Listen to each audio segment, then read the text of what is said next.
آمين آمين استجب دعانا ولا تخيب سيدي رجاء.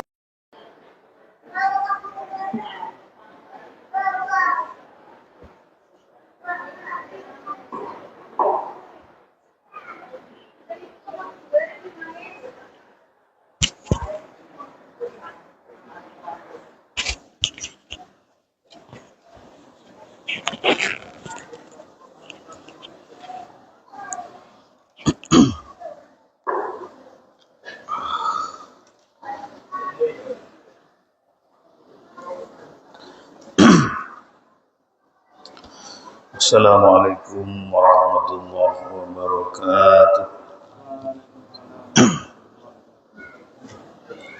Bismillahirrahmanirrahim. Alhamdulillahi ala ihsanih wa syukru lahu ala taufiqihi wa amdinanih. Asyhadu an la ilaha illallah wahdahu la syarika lahu ta'ziman li sya'nih. وأشهد أن محمدا عبده ورسوله الهادي إلى رضوانه. اللهم صل وسلم على سيدنا محمد وعلى آله وصحبه والتابعين ومن تبعهم بإحسان إلى يوم الدين. سبحانك لا علم لنا إلا ما علمتنا إنك أنت العليم الحكيم ولا حول ولا قوة إلا بالله العلي العظيم. أما بعد.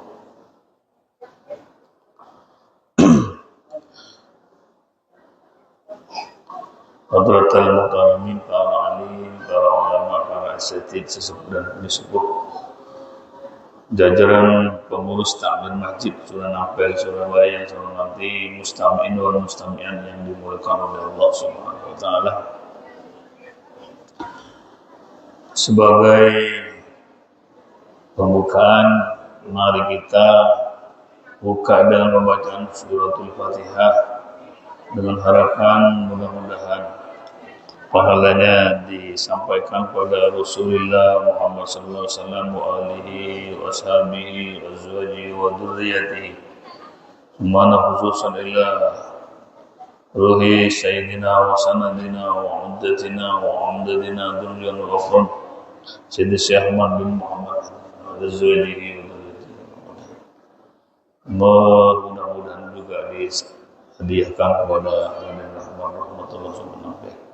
Mudah-mudahan dengan suratul Fatihah ini hadiah pahalanya dihadiahkan untuk keluarga-keluarga kita yang telah mendahului dan untuk kesehatan kita bersama. Semoga Allah berikan kesehatan panjang umur. Al-Fatihah. A'udzu billahi minasy syaithanir rajim. Bismillahirrahmanirrahim. Alhamdulillahi rabbil alamin arrahmanir rahim maliki yaumiddin. Iyyaka na'budu wa iyyaka nasta'in ihdinas siratal mustaqim. Shiratal ladzina an'amta 'alaihim ghairil maghdubi 'alaihim waladdallin. Bismillahirrahmanirrahim. Babu fadlis sholawati. Utawi iki kubab menerangkan tentang keutamaan piro-piro sholat yang baik sholat wajib atau sholat sunnah yang kita lakukan. Keutamaan sholat yang dimaksud ini adalah as-syamilatu lil fardi, minha mencakup terhadap sholat fardu, wan nafli dan sholat sunnah al-mu'aqqati yang punya waktu, yang ditentukan dengan waktu, wadi sababin dan sholat yang mempunyai sebab. Sholat fardu seperti yang 5 waktu, sholat sunnah yang ada berkaitan dengan waktu itu, sholat tarawih termasuk sholat sunnah yang ada waktunya, yang ditentukan waktunya. Sholat Idul Fitri, Idul Adha termasuk Sholat sunnah yang ditentukan waktunya. Wadisababi dan sholat yang mempunyai sebab.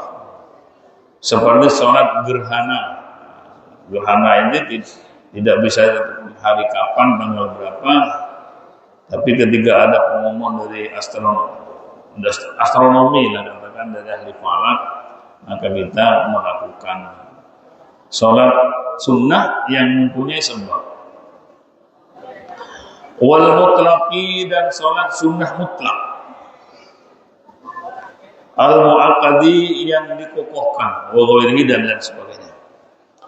Kalau sholat sunnah mutlak ini Bapak Ibu, sholat yang dilakukan kok cara gampangnya sambil mengisi waktu daripada duduk di masjid, maka digunakanlah waktu itu untuk sholat sunnah mutlak.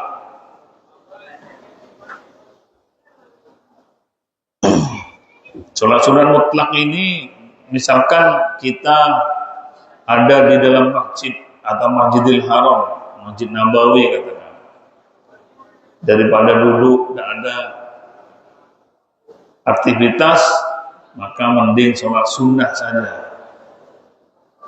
Karena dua sholat sunnah, 2 rakaat di Masjidil Haram itu lebih atau sebanding dengan 100.000 sholat di luar jamaah, di luar Masjidil Haram.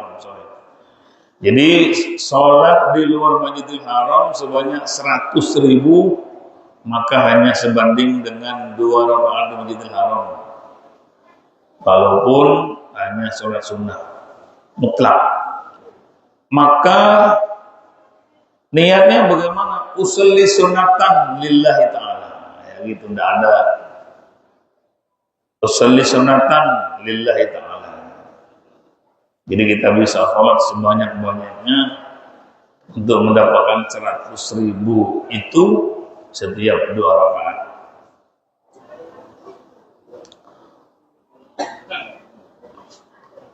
Qala Allah Ta'ala ngendika sapa Allah Ta'ala. Qala Allah ngendika sapa Allah Ta'ala maha luhur Allah. Ing pangandikan innas sholata tanha 'anil fahsya'i wal munkar. Inna sholata setuhune sholat ikut tanha, ikut ngelarang, mencegah apa sholat anil fahsya ini saking kelakuan elek wal mungkari dan saking kemungkaran. Bahwa sholat yang 5 waktu ini dapat mencegah perbuatan keji, perbuatan jelek dan perbuatan keji dengan sholat itu. Artinya apabila sholatnya betul-betul dilakukan sesuai dengan aturan yang berlaku, artinya syariat di dalam yang diajarkan oleh Rasulullah yang kemudian dituangkan di fikih. Sholatnya bagus, sholatnya khusyuk, kemudian pakaian yang dipakai itu pakaian halal, semua terselesaikan, artinya syarat-syaratnya, maka pastilah sholat itu bisa mencegah seseorang untuk berbuat haram, untuk berbuat kemaksiatan. Pertanyaannya, kalau ada orang yang sholatnya rutin, tapi kok masih berbuat dosa, berarti perlu diperiksa sholatnya. Sholatnya perlu diperiksa lagi. Nabi menyatakan, malam tanhahu sholatuhu anil fahsya'i wal munkar. Barang siapa yang sholatnya tidak bisa mencegah pada dirinya dari perbuatan jelek dan keji, maka lam yazdad minallahi illa mu'dan. Maka dia tidak akan bertambah dekat dengan Allah, bahkan sebaliknya dia akan bertambah jauh dengan Allah. Jadi apabila sholat yang kita lakukan adalah sholat yang benar, betul-betul khusyuk, ikhlas, tulus, maka pasti dengan sendirinya orang itu akan enggan ngerasani uang, enggan ketika berdagang, tidak mengakal-ngakali orang, mesti jujur, mesti tidak akan berbuat kejelekan. Jadi sekali lagi, apabila orang yang sholatnya rutin tapi masih berbuat maksiat, berarti sholatnya perlu diperiksa. Jadi Nabi menyatakan, barang siapa yang sholatnya tidak bisa mencegah pada dirinya untuk berbuat dosa, berbuat maksiat, maka lam yazdad minallahi, maka tidak akan bertambah kepada Allah illa bu'dan, kecuali semakin bertambah jauh.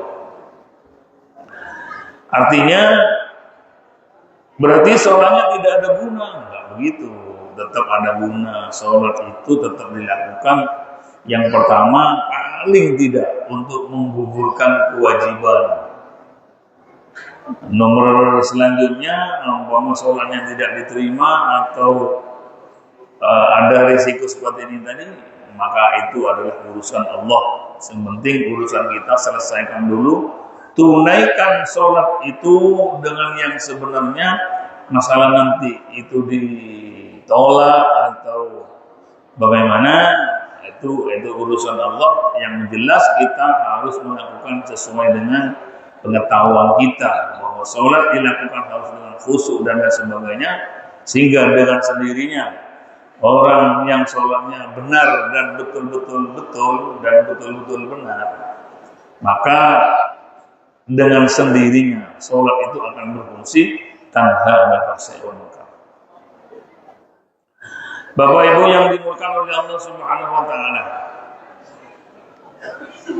sholat yang dilakukan dengan benar, sholat yang dilakukan dengan yang sebenarnya dalam artian secara fikih sudah benar, secara perspektif tasawuf sudah dilakukan dengan benar, maka sholat itu akan memberikan pengaruh pada seseorang dalam hal zahiran wa batinan. Maka di sini dikatakan simahum fi wujuhihim min atharis sujud. Orang yang sholat yang disebabkan atau pengaruh daripada sujud kepada Allah di dalam sholat, maka akan ada tanda di wajahnya. Gampangnya, orang semakin sholatnya baik, semakin rutin sholatnya, semakin banyak sholat-sholat sunnah yang dilakukan, ketoani ikut bersih, wajahnya bersih, kelihatannya bersih. Itu di dunia sudah ada. Jadi ulama ada yang mengatakan, yang dimaksud simahum fi wujuhihim, di wajahnya ada tanda, ada sinar. Min asar sujud, sebab pengaruh daripada adanya sujud yang dilakukan. Dalam artian dohiron, secara dohir beda, Bapak Ibu, beda. Coba sampai bedakan orang yang rutin sholat dan orang yang tidak pernah sholat. Suruh jejer. Bandingkan mana yang ahli sholat, mana yang tidak, bisa kita tebak. Sebab diantaranya bukan hanya sholat yang memberikan pengaruh sinar di wajah seseorang, akan tetapi mulai dari wuduknya bisa memberikan pengaruh sinar pada muka seseorang, apalagi dengan sholat. Jadi wuduknya memberikan sinar kepada kita, ditambah dengan sinar yang dari sholat.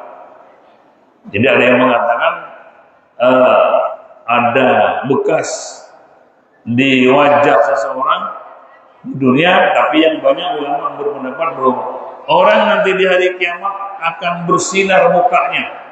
Satu, sebab wudu. Dua, sebab salat yang dilakukan. Sehingga seperti yang dijelaskan kemarin, bahwa Nabi Muhammad ditanya oleh sahabat, ya Rasul, bisakah sampean membedakan umat-umat sampean dengan umat Nabi Adam, Nabi Idris dan seterusnya?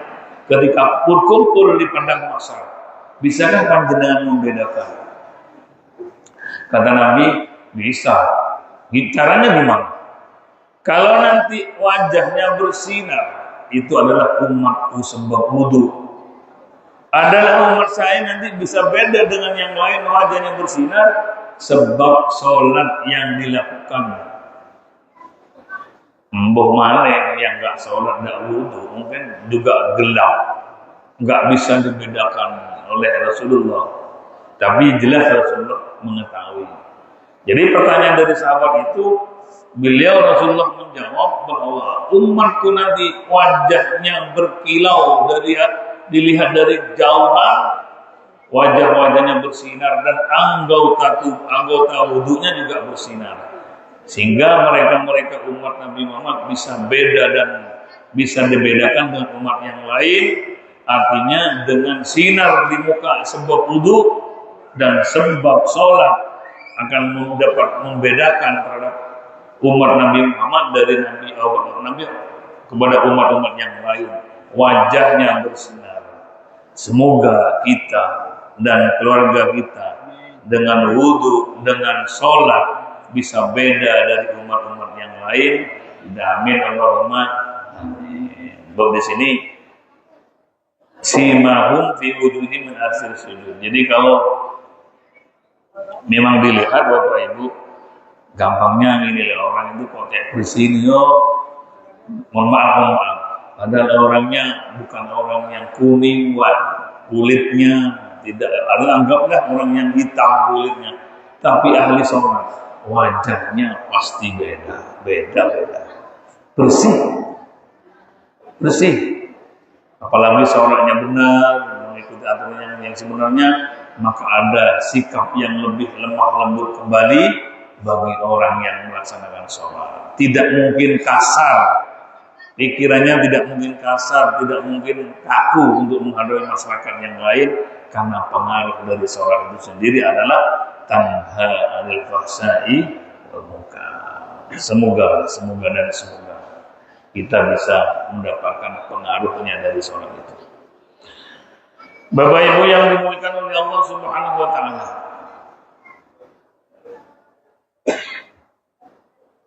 Bila kita bicara masalah sholat adalah amalan atau amal seseorang yang akan ditanyakan pertama kali di hadapan Allah. Ketika akan ditimbang amal kita nanti, kita sudah memegang buku catatan amal yang ketika dihadapkan satu persatu di padang mahsyar nanti, yang ditanyakan bukan tanggung jawab kita kepada istri, pada suami, pada anak, tidak. Tapi pertama kali yang ditanyakan adalah bagaimana sholatmu. Itu pertama kali ditanyakan.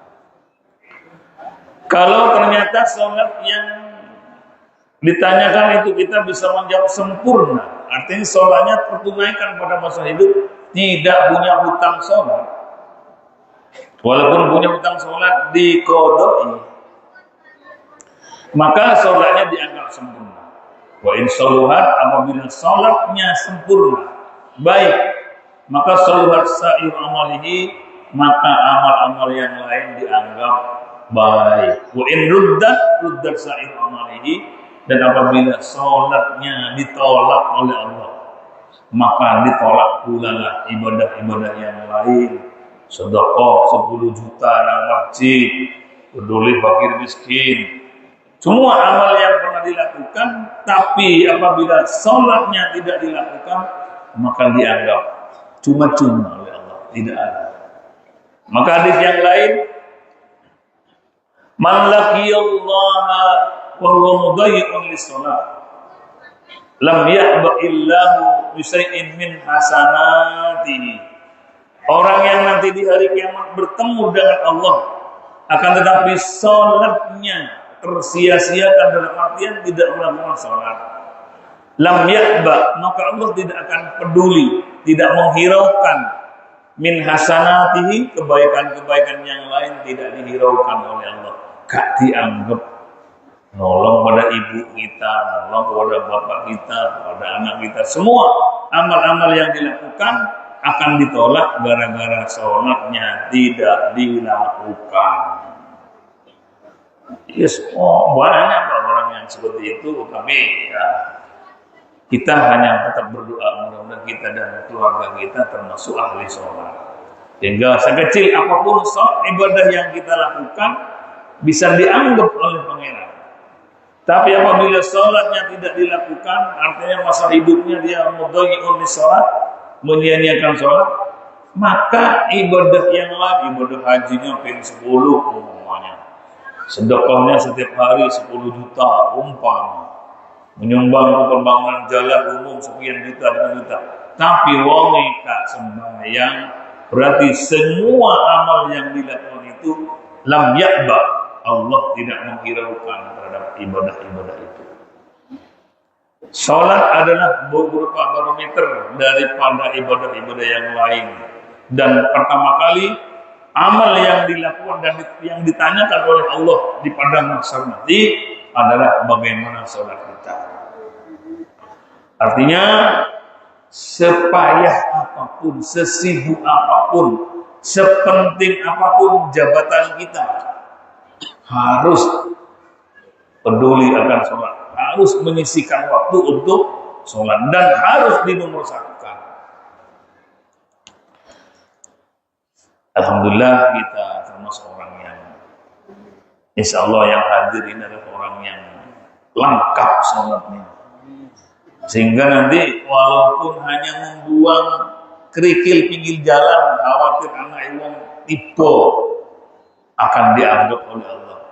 Walaupun amalnya sedikit, memberikan 1 permin kepada orang lain, itu akan dianggap pahala oleh Allah dan akan dicatat sebagai amal yang bisa diterima pahalanya atau balasannya. Dan sebaliknya, kalau sudah sholatnya tidak dilakukan, maka pahala seberapa miliar pun yang diberikan pada orang lain, seberapa banyak haji, seberapa banyak ibadah-ibadah yang lain, gara-gara sebab sholat yang ditolak, dalam artian sholatnya tidak dilakukan, maka akan ditolak pula ibadah-ibadah yang lain. Naudzubillah.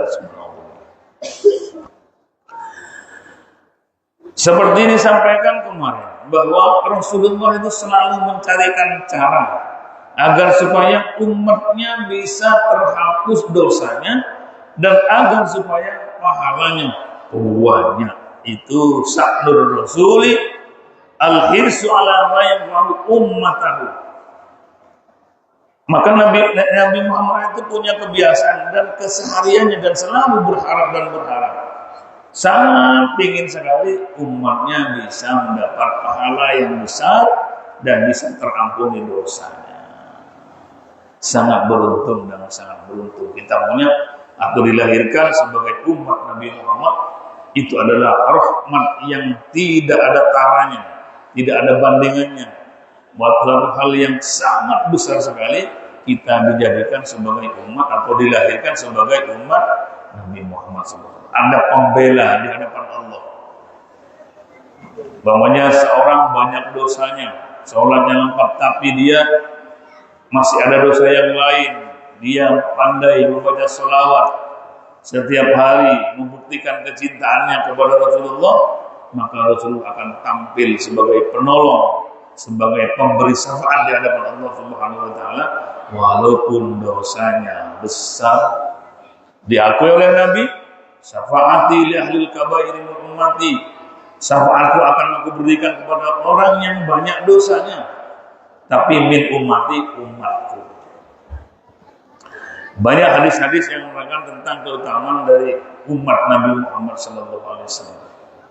Jadi sekali lagi kita wajib bersyukur kepada Allah, berterima kasih kepada Allah karena dijadikan sebagai umat Nabi Muhammad SAW yang sebentar lagi akan diperingati oleh umat kita atau sebagai utamanya masyarakat Surabaya akan mengadakan peringatan Maulid Nabi.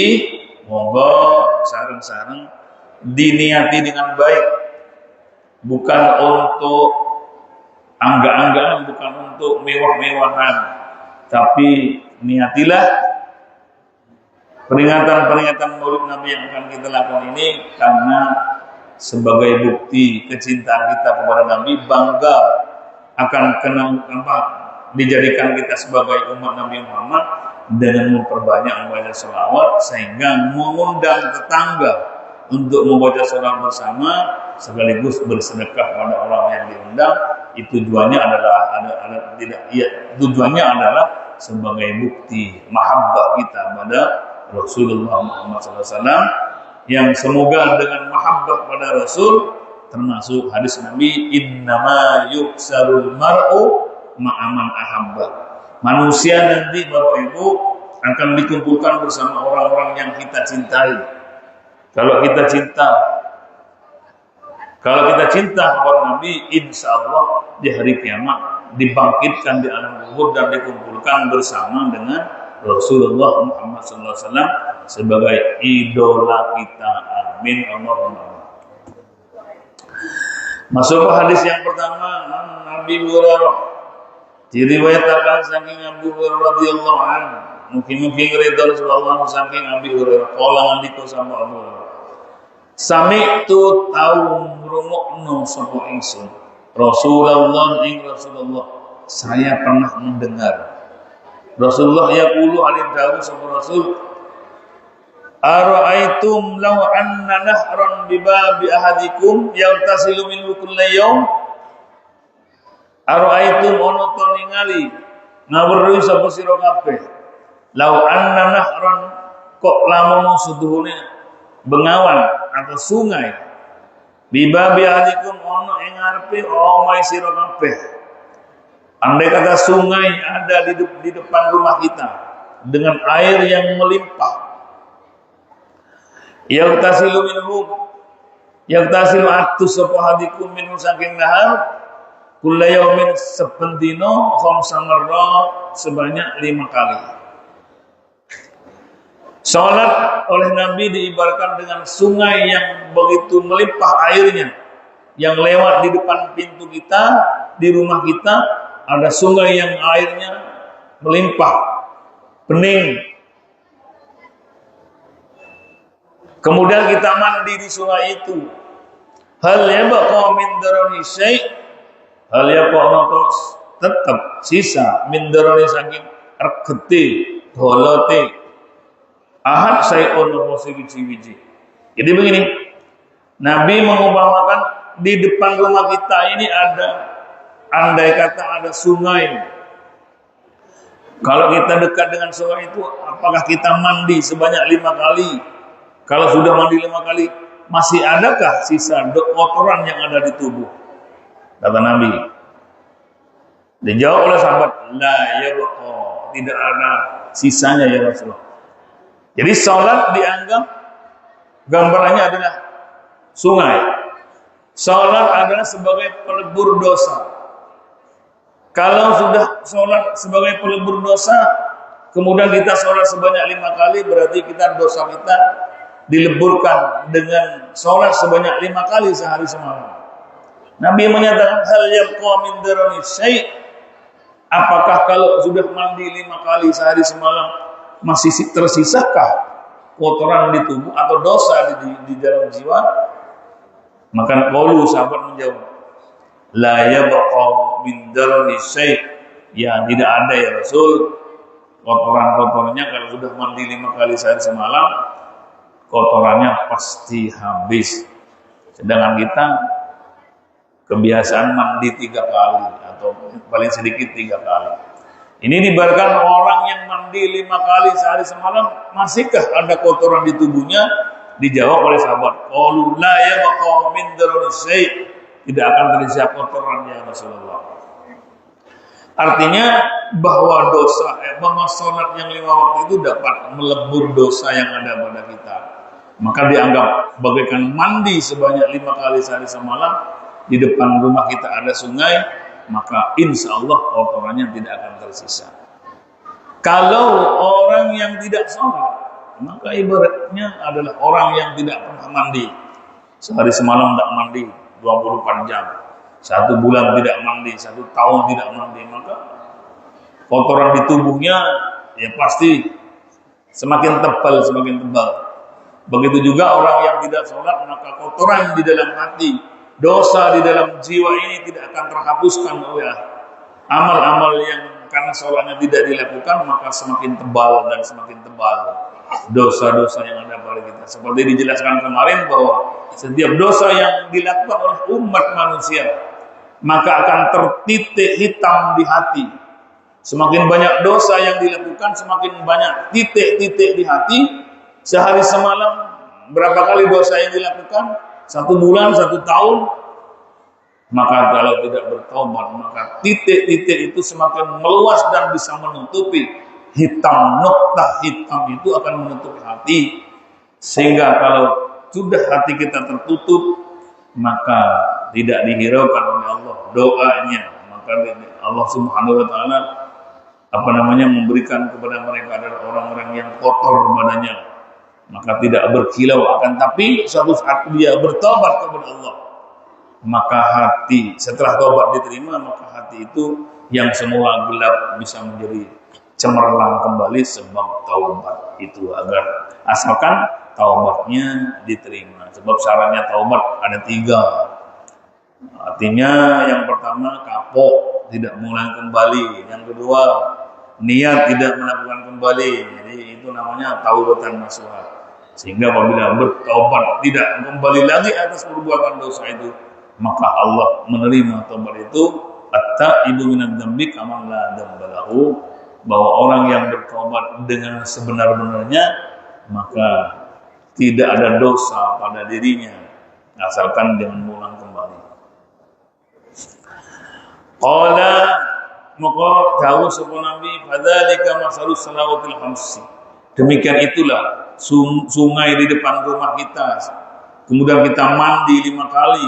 Itu kata Nabi perumpamaan sholat yang 5 waktu. Berarti sholat 5 waktu ini ibaratkan manusia mandi, membersihkan kotoran dengan sholat tentunya. Kata Nabi, inilah perumpamaan orang yang sholat sebanyak 5 kali bagaikan mandi di sungai 5 kali. Maka apa yang terjadi? Yamhullahu bihinnal khotoya. Yamhu bakal ngapus, menghapus sapa Allah bihinna kelawan khamsus sholawat, dengan 5 sholat 5 waktu, al khotoya paling dosa-dosane wong atau ahadukum. Jadi sholat itu yang kita lakukan bukan hanya sekedar menggugurkan kewajiban karena kita diperintah untuk sholat, akan tetapi sholat itu berfungsi untuk menghapus dosa yang ada pada kita. Kalau satu sholat bisa menghapus dosa, bagaimana kalau sholatnya 5 kali? Maka dianggap mandi 5 kali atau dilebur dosanya sebanyak 5 kali, maka kotoran yang ada pada kita akan habis dengan mandi atau dengan sholat 5 waktu itu. Agak lucu Bapak Ibu. Sungai di depan rumahnya airnya katanya doa dikabulkan. Tapi saya sudah minta bertahun-tahun kok nggak dikabulkan. Jangan salahkan Tuhannya. Mungkin kita masih banyak hal syarat-syarat yang perlu dipenuhi untuk diterimanya doa itu sendiri.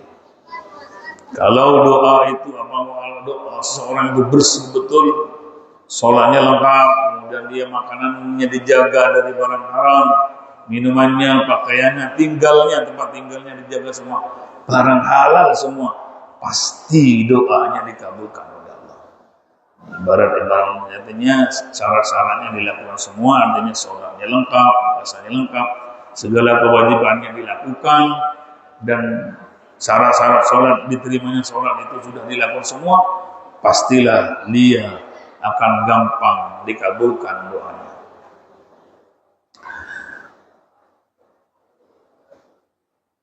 Makanya kadang-kadang orang itu ketika ada orang sakit mohon doa kepada seorang kiai menggunakan media air, semakin kiai itu orangnya ahli ibadah, maka semakin dikabulkan karena air itu ada menjadi media doa.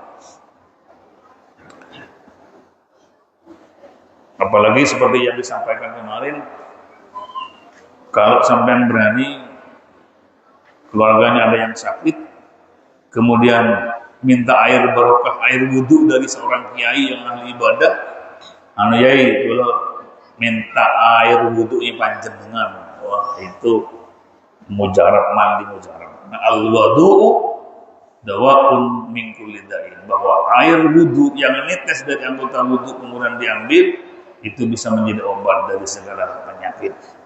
Itu akibat daripada dekatnya seseorang kepada Allah sehingga doa-doanya gampang dikabulkan.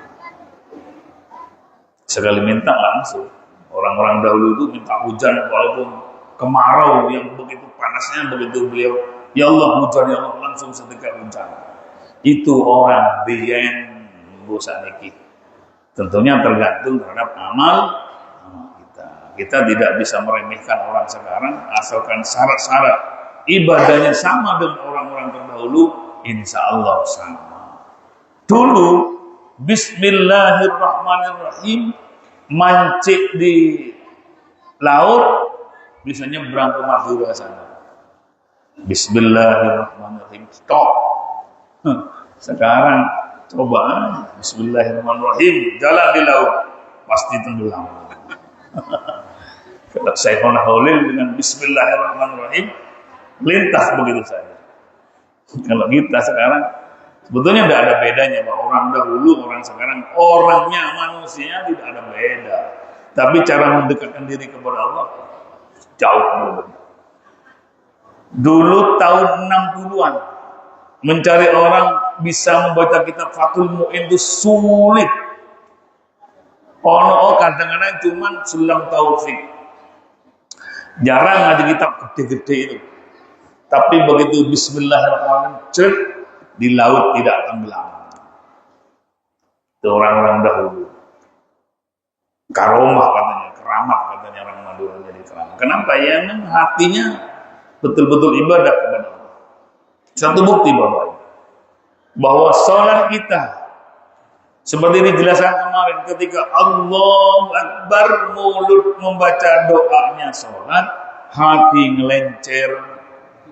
Artinya Allah Akbar, hatinya ngomong beda, ngelencer. Malah kadang kunci kontak hilang, ketemu kita ketika sholat, oh iya, jendela keluar. Nah kalau sahabat Nabi dulu, ada seorang sahabat yang pahanya tertancap oleh panah. Panah ini Bapak Ibu kalau ditarik ke depan, mesti dagingnya katut. Ditarik mundur, apalagi.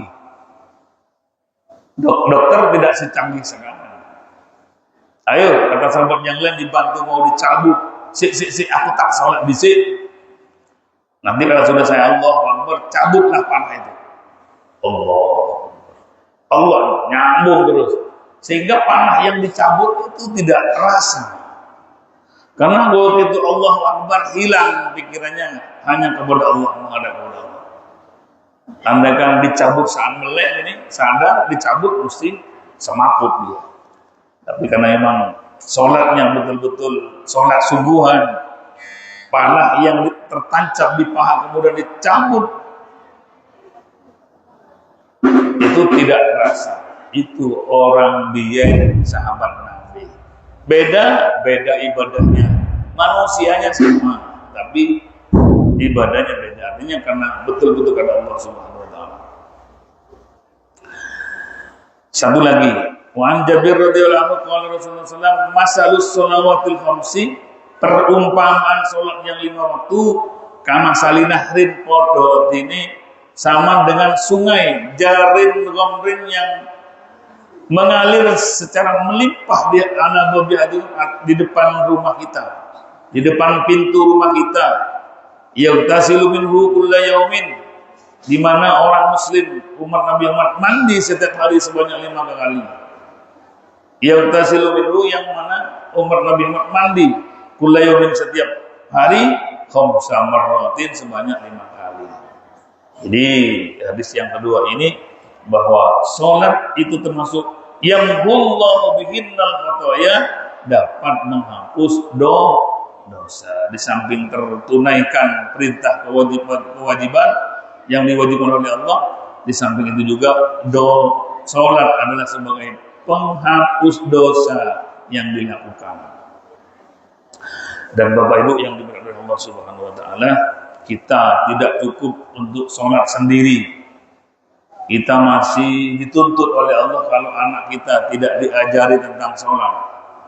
Walaupun kita sholat sendiri, kemudian anak kita biarkan tidak melakukan sholat, maka dosa itu bukan hanya pada anaknya, tapi orang tuanya pun juga diberi beban dosa gara-gara tidak mengajari sholat. Kalau mengajar sendiri tidak bisa, sekolah no. Antar mereka ke tipiki-tipiki yang diajarkan sholat di dalamnya. Syukur-syukur dipondokkan. Kalau dipondokkan, serahkan kepada kiai agar supaya anaknya menjadi orang yang soleh-soleha, bisa menjadi ahli sholat, bisa berdoa dengan benar, tentunya harus pembekalan ilmu. Oleh karenanya, Bapak Ibu yang dimuliakan oleh Allah Subhanahu Wa Taala, anak yang menjadi amanat kepada kita, diamanahkan kepada kita, ajarilah mereka dengan ilmu agama. Pondok pesantren bukan satu-satunya wahana, bukan satu-satunya tempat untuk memberikan ilmu agama kepada mereka. Masih banyak tempat-tempat yang lain selain pesantren yang diajarkan kepada mereka tentang pendidikan agama, tapi pondok pesantren adalah tempat yang maksimal untuk belajar agama sehingga menjadi orang yang tahu tentang agama. Sekali lagi, mudah-mudahan kita dan anak-anak kita dan keturunan kita, Allah berikan ilmu agama yang memadai. Mudah-mudahan kita dan keluarga kita semua dijadikan orang ahli sholat, ahli ibadah, ahli melaksanakan perintah Allah Subhanahu Wa Taala, yang insya Allah akan nanti menghadap kepada Allah dalam keadaan husnul khawatimah. Amin. Amin. Al-Fatihah. Alhamdulillah. Iya. Ya, assalamualaikum warahmatullahi wabarakatuh.